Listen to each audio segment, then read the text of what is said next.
Live मुठभेड़ ये देख। एक बहुत बड़ा खुलासा करने जा रहा हूँ आपके चैनल के माध्यम से। महाराज जी यहाँ से गौ तस्करों की गाड़ी वृंदावन मथुरा से भागी है, तो आप आगे आपकी तरफ आ रही है, कवर कीजिए, आप पकड़िए और रोकिए उसको। मुझे महाराज श्री गौ माता के लिए शहीद हो गए, शहीद का दर्जा भी उनको मिलेगा ऐसा आश्वासन दिया है जिला प्रशासन ने। बताते हैं कि 11-12 वर्ष की उम्र में यहाँ आ गए थे और अभी लगातार बहुत समय से सेवा कर रहे थे। बहुत सोचने का विषय है। 20-30 हज़ार गौवंश उनके माध्यम से बचाया गया है गौ तस्करों से, मलिक्षों से, राक्षसों से। पर 9 साल पहले जब मेरे ऊपर भी इसी प्रकार का एक षड्यंत्र रचा गया, मुझको जेल भेजा गया, मेरे ऊपर मुकदमे लगाए गए। आज भी मेरे ऊपर 436 भीड़ हिंसा और 307 जैसे 9 साल से मैं कोर्ट कचहरी के चक्कर काट रहा हूँ। राधे राधे, मैं हूँ सौरभ। चंद्रशेखर उर्फ फरसा बाबा की पूरे देश में चर्चा हो रही है। बाबा के निधन पर हर कोई श्रद्धांजलि दे रहा है। हमारे साथ एक गौ भक्त हैं, आइए आपको मिलवाते हैं। राधे राधे। राधे राधे भैया। क्या शुभ नाम है आपका? मेरा नाम भरत गौतम है, वृंदावन से हूँ मैं। अखिल भारतीय गौ सेवा समिति से मैं राष्ट्रीय अध्यक्ष हूँ। मैं एक रजिस्टर्ड संगठन चलाता हूँ जो अनाथ असहाय गौवंश की दुर्घटना के लिए जो पीड़ित गौवंश हैं उनको हम अपने उपचार केंद्र में लेकर के आते हैं। मायावट के समीप हमारा उपचार केंद्र है और हम लोग यह सेवा विगत 10 वर्ष से कर रहे हैं लगातार। भरत जी, आप बताइए, आप एक गौ भक्त हैं, गायों की सेवा करते हैं और गौ तस्करों से भी गायों को बचाते हैं। बाबा का निधन हो गया, अब जो गाय है वो अपने आप को कैसा महसूस करती है, क्योंकि गौ भक्ति बता सकता है। देखिए, ये तो बहुत सोचने वाला विषय है। हम लोगों के ऊपर एक पिता का साया कम हो गया है, जो हमारे ब्रज क्षेत्र में ही नहीं पूरे उत्तर प्रदेश में और अन्य राज्यों में भी जो पूज्य बाबा महाराज थे, फरसा वाले महाराज जी, मैं उनसे लगभग 7-8 वर्ष से संपर्क में था और कम से कम 20 ट्रक और गाड़ियां हम लोगों ने गौ तस्करों की पकड़ी थी रात्रि में। और पूज्य महाराज जी के संरक्षक में सैकड़ों गौवंश का पालन पोषण हो रहा था। तो अब उनकी बहुत ही खाने पीने में दयनीय स्थिति हो जाएगी, तो वो सब सरकार को सोचना चाहिए, उसमें सपोर्ट सहयोग समाज को आगे आना चाहिए।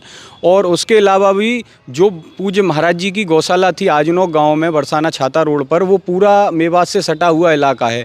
जो भी गौ तस्कर थे, बाबा का इतना भय था उनके अंदर में, अब वो भय मुक्त हो जाएंगे। अब वो जब पूज्य बाबा महाराज नहीं थे तो उससे पहले बहुत गौ तस्करी होती थी। बाबा महाराज रोड पे आने लगे तो उन्होंने लगातार अपना पूरी रात में, अब तक बता रहा हूँ कि 100 फ़ोन मैंने लगभग महाराज जी को किए होंगे, तो 100 में से 95%, 95% फ़ोन मेरे रात्रि में 2 बजे 3 बजे भी रिसीव हुए, उठे और मुझसे बोले कि हाँ गौतम जी बोलिए। तो मैंने, महाराज जी यहाँ से गौ तस्करों की गाड़ी वृंदावन मथुरा से भागी है, तो आप आगे आपकी तरफ आ रही है, कवर कीजिए, आप पकड़िए और रोकिए उसको।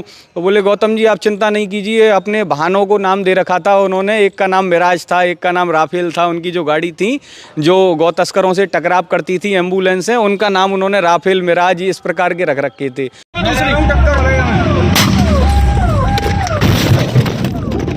तो एक बार तो गौ तस्करों से आमना सामना गाड़ी उनकी टूट गई। अभी 2 वर्ष पहले हम भी पहुंचे थे उसमें, तो बोले कि ये तो गौतम जी हमारा मिराज राफेल टूट गया है, मिराज टूट गया है। तो इस प्रकार से तो ये बहुत सोचने का विषय है। तो जो गौ भक्तों ने मांग रखी है सरकार के आगे कि 6-7 विषय पर गौ टास्क फोर्स बने, जैसे हरियाणा में गौ तस्करी रोकने पर है, राजस्थान में डीग जिले में है QRT फोर्स है जो गौ तस्करी पर ही काम करती है। तो उसी प्रकार से एक वहाँ पर आसपास चौकियाँ निर्धारित हो जो गौ तस्करी रोकने पर कार्य, बाबा को शहीद का दर्जा मिले, शहीद स्मारक बने। वहाँ जो गौ भक्त हैं जो वहाँ पर बहुत वर्षों से कार्य कर रहे हैं, जिनका चरित्र बिल्कुल क्लियर है, तो उनको लाइसेंस मुहैया किए कराए जाएं, क्योंकि उनको भी जान को खतरा है। बाबा महाराज तो बहुत कई वर्षों से, 20-30 वर्ष से, बताते हैं कि 11-12 वर्ष की उम्र में यहाँ आ गए थे और अभी लगातार बहुत समय से सेवा कर रहे थे। बहुत सोचने का विषय है। अब बताइए, बाबा के अगर व्यवहार की अगर बात करें तो बाबा का व्यवहार कैसा था?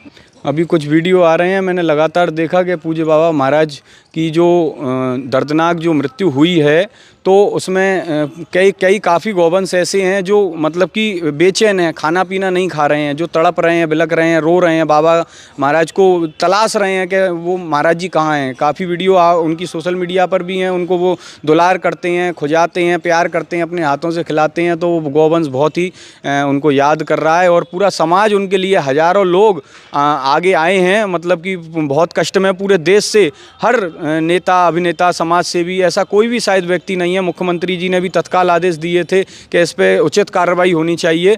तो सब बहुत कष्ट में है और व्यवहार पूज्य महाराज श्री का इतना कुशल था, इतने सरल थे कि कहीं भी किसी भी शुभ अवसर पर या किसी भी इस प्रकार के आंदोलन में, रैली में पूज्य गौ माता के लिए वो हमेशा खड़े रहते थे। उनका रोम रोम उनके समर्पित था गौ माता के लिए। कितने वर्षों से वो गौ सेवा कर रहे थे, गौ तस्करों से गायों को बचा रहे थे, और लगभग अब तक अगर आपके संज्ञान में हो तो कितनी गायों को बचा चुके हैं? बताते हैं कि करीब 20-30 हज़ार गौवंश उनके माध्यम से बचाया गया है गौ तस्करों से, मलेच्छों से, राक्षसों से। और उन्होंने बहुत लंबे समय से वो गौ रक्षा का कार्य कर रहे थे। अभी उनके बड़े भाई साहब थे तो उनसे मिलना हुआ तो उन्होंने बताया कि वो 11 वर्ष की उम्र में घर से निकल आए थे। तो मतलब कि करीब अब आप लगा लीजिए 57-58 साल उनकी उम्र बता रहे हैं, तो इस बार हिसाब से तो 45 वर्ष हो गए उनको सेवा करते हुए। तो इतने वर्षों से उन्होंने मतलब कि संन्यास ले लिया, त्याग कर दिया, और साधु रूप में रह करके वो इतने गौवंशों की, सैकड़ों गौवंश तो उनकी गौशाला के अंदर हैं। आज उनके सामने बहुत बड़ा एक सवाल खड़ा हो गया है कि वो गौवंशों को, क्योंकि संत के रूप में तो उनकी जान पहचान थी, उनका व्यवहार था, तो हर व्यक्ति उनकी गौशाला से जुड़ा था। पर अब उनके जाने के बाद में क्या वही लोग गौशाला में सपोर्ट सहयोग करेंगे, ये सब सोचने का विषय है। अच्छा, उनको फरसा बाबा के नाम से कैसे जाना जाता था? क्यों फरसा बाबा उनको कहा जाता था, ये बताइए थोड़ा। वो फरसा हाथ में लेकर के चलते थे। उन्होंने कभी भी हिंसा को सपोर्ट नहीं किया। वो हमेशा प्रशासन की सहायता लेकर के चलते थे, प्रशासन को साथ लेके प्रशासन को ही सूचित करते थे, क्योंकि ये प्रशासन का कार्य है गौ तस्करी रोकना। तो ये प्रशासन को हमेशा उन्होंने, और फरसा और आसपास में जो भी हमारे, देखो कोई भी भगवान को उठा करके देख लो, हनुमान जी के हाथ में गदा है, राम जी के हाथ में त्रिशूल है, धनुष है, शिव जी के हाथ में त्रिशूल है, तो सभी देवी देवताओं के हाथ में शस्त्र है। तो इसी प्रकार से हमारे संतों के हाथ में, एक हाथ में माला तो एक हाथ में धर्म की रक्षा करने के लिए तो ये शस्त्रों को उठाना ही पड़ेगा। धर्म रक्षा, स्त्री रक्षा, गौ रक्षा, आत्मा रक्षा, देश रक्षा, ये तो लिखा भी हुआ है 5 रक्षा में, तो हथियार उठाना ही पड़ेगा। तो उन्होंने फिर भी किसी अनहोनी को अंजाम नहीं दिया। वो केवल गौ तस्करों को डराने के लिए ही, जो मलेच्छ हैं, जो गाय के दुश्मन हैं, उनको डराने के लिए रखते थे फरसा हाथ में। अच्छा, ये बताइए, आप भी गौ सेवक हैं, आप भी गायों की रक्षा करते हैं, रात में बताते हैं कि आप भी गौ तस्करों से कई गायों को छुड़ाया, कैसे बचाते हैं, क्या होता है, थोड़ा सा बताइए। गोलियां भी चलती हैं, कैसे उनकी रक्षा करते हैं? देखिए, यहाँ हमारे जो ब्रज से सटा हुआ है मेवात, जिसकी राजस्थान से भी सीमा लगी हुई है, हरियाणा से भी सीमा लगी हुई है, उत्तर प्रदेश से भी सीमा लगी हुई है, और दिल्ली से भी सीमा सटी हुई है। तो ये जो मेवाती गौ तस्कर हैं, वो चंद गौ तस्कर हैं। अभी लगातार मेवात में बैठकें भी हो रही हैं, मेव समुदाय द्वारा बैठक की जा रही है कि कहीं भी गौ हत्या ना हो, नशा मुक्त हो मेवात। क्योंकि चंद लोग, 1% लोग मेवात में कुछ पैसे के लिए गौ तस्करी करते हैं, गौ हत्या करते हैं, और 1% लोगों के चक्कर में पूरा मेवात बदनाम होता है, पूरा मेव समाज बदनाम होता है। तो उसको लेकर के हमारा भी यही प्रयास रहता है कि हम लोग भी, उनके ही द्वारा हमारे पास सूचनाएं भी आती हैं, जो कुछ अच्छे लोग भी हैं मेवात में, जो चाहते हैं कि यहाँ पर गौ तस्करी नहीं हो, क्योंकि हिंदू की गौ माता माँ है। हमारे शास्त्र वेद पुराण उठाकर देख लो, पूरे गौ माता से भरे हुए हैं। राम कृष्ण की, राम जी का जन्म ही गौ माता के लिए हुआ है। रामचरितमानस में चौपाई है, विप्र धैनु सुर संतित लीनऊ मनोज अवतार, धैनु माने गौ माता। तो राम जी का अवतार गौ माता के लिए हुआ है। तो हमारा कर्तव्य है हिंदू समाज का, पूरे सनातनी समाज का, कि गौ माता सर्वोपरि है, और हमारी जो है सनातन धर्म की धरोहर है गौ माता। तो उसकी रक्षा करने के लिए सभी को आगे आना चाहिए। और हम लोग भी लगातार प्रयास, पिछले 10 वर्ष में 2017 से कार्यरत हूँ, आज 2026 10वीं वर्ष मुझे गौरक्षा गौ माता का कार्य। शायद ही ऐसा कोई क्षण होगा सोने से लेके जगने तक जिस समय मेरे लिए गौ माता के लिए कुछ करने का विचार नहीं चलता हो। तो हमने भी कम से कम 200 से 250 गाड़ियाँ, मैं हज़ारों तो नहीं बोल सकता, क्योंकि मैं जितना कर पाया हूँ उतना ही बोल सकता हूँ। वो मैं आपको बाई रिकॉर्ड दिखा सकता हूँ। 200 से 250 ट्रक गाड़ियाँ हमने पकड़ी हैं, जो हमने उत्तर प्रदेश में, राजस्थान में और हरियाणा में कार्रवाई की हैं जा करके, जिनके अंदर में करीब 10-1 हज़ार गौवंश को हम लोगों ने गौ तस्करों से, मलेच्छों से सुरक्षित गौशालाओं में पहुँचाया। और जो हमारे तस्कर कुछ रात का अंधेरे के फ़ायदा उठा के भाग जाते हैं, कुछ को पकड़ा तो प्रशासन के सुपुर्द किया, और गौ तस्करों के ट्रकों पे मुकदमे दे करके 20 ट्रक तो आज जैत थाने में, अनंतम चौकी पे, न जाने कहाँ सड़ रहे हैं कई सालों से। तो हमारा प्रयास यही है कि गौ हत्या नहीं हो। गोली भी चलाते हैं वो आप लोगों पर, कैसे आप अपनी रक्षा कर पाते हैं? भैया, अभी का मैं एक आपको मेरे पास वीडियो भी है, मैं आपको दिखा सकता हूँ। आज से 15 दिन पहले हमारी राजस्थान के नगर ज़िले से करीब 20 किलोमीटर दूर एक जगह पड़ती है, मुझे नाम ध्यान नहीं आ रहा है, तो वहाँ पर एक हमने पिकअप गाड़ी को पकड़ा था जिसने 15 किलोमीटर हमको भगाया टायर फटने के बाद में। तो उसके अंदर में 2 हिंदू गौ तस्कर थे और 2 मेव गौ तस्कर थे। उन्होंने 7 गौ माता को बांध करके बंदी बना लिया। उन्होंने गौ माता को, हमने जब पीछा किया तो हमने कांटा मार के टायर उनके फाड़ दिए और गौ तस्कर आगे आगे भागने लगे। हमने वीडियो भी डाली है, टीम भरत गौतम आप आईडी सोशल मीडिया खोलेंगे तो हज़ारों वीडियो पड़ी हुई हैं, तो वो वीडियो सोशल मीडिया पे पड़ा हुआ है। तो टायर फटने के बाद भी ये 20 किलोमीटर भगाते हैं। उन्होंने 7 की 7 गौ माता को, हमारे टायर फटने के बाद वो गायों को हमारी गाड़ी के आगे फेंकते हैं।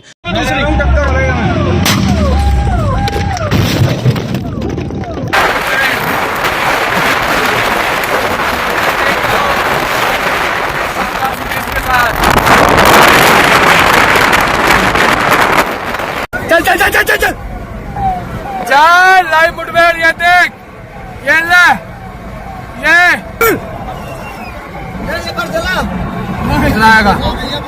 तो एक जो उसमें हिंदू गौ तस्कर था जो तिजारा का रहने वाला था, राजस्थान में तिजारा पड़ता है, तो वहाँ का जो गौ तस्कर था उसने सीधा हमको 5 कदम की दूरी से स्ट्रेट फायर कर दिया। ये लगा लो कि हमारे 2 भाई थे, मैंने तो दूर से टॉर्च मार के देख लिया था, उसके हाथ में वेपन है, हथियार है, तो मैं तो उसके इतने पास गया नहीं, पर मेरे साथ के कुछ भाई थे जो उनको पता नहीं थी उसके हाथ हथियार है, वो बिल्कुल उसको पकड़ने के लिए आगे पैदल कूद पड़े और उसने सीधा स्ट्रेट फायर कर दिया। भगवान की इतनी गनीमत रही कि उसका हाथ ऊपर हो गया, गाड़ी उसकी सामने एक और गाड़ी आ रही थी उससे टकरा गई। तो ये रोज का दृश्य है, रोज वो गौ तस्कर तो उन पे इतने बड़े बड़े हथियार कई बार बरामद होते हैं कि हमने तो कभी सोचा भी नहीं था। वो तो खुद राक्षस हैं, वो तो गाय की तस्करी है कि गाय को 50-50, 60-60 हज़ार में वो बेचते हैं। बिल्कुल आपने सही कहा, बिल्कुल दुर्भाग्यपूर्ण है। आप बड़ी सेवा कर रहे हैं। ये बताइए, बाबा का जो निधन हुआ, पुलिस कह रही है कि वो एक एक्सीडेंट था, लेकिन आप लोग क्या समझते हैं उसको, कैसे हुई बाबा की मौत? देखिए, जो पूज्य महाराज जी के साथ में हमारा एक गौसेवक भाई है जो बचपन से हम छोटे से देख रहे हैं, हरिओम करके, तो वो उस समय मौके पे मौजूद था। उन्हीं की बाइक पे महाराज जी ज़्यादातर चलते थे और वो उस समय भी था। तो हुआ क्या कि उसका कहना ये है, आप लोगों ने भी देखा होगा मीडिया के माध्यम से, कि वो बाबा महाराज उसको ट्रक को, उनकी सूचना थी, मतलब कि ईद का दिन था और गौ तस्करी चरम सीमा पर है ही है, लगातार बॉर्डर पर होकर के गाड़ियाँ जा रही हैं। तो उनको जब सूचना मिली किसी व्यक्ति द्वारा कि वहाँ पर गाय की गाड़ी, ट्रक जा रहा है एक, तो उन्होंने चेक करने के लिए संदिग्ध एक वाहन को रोका।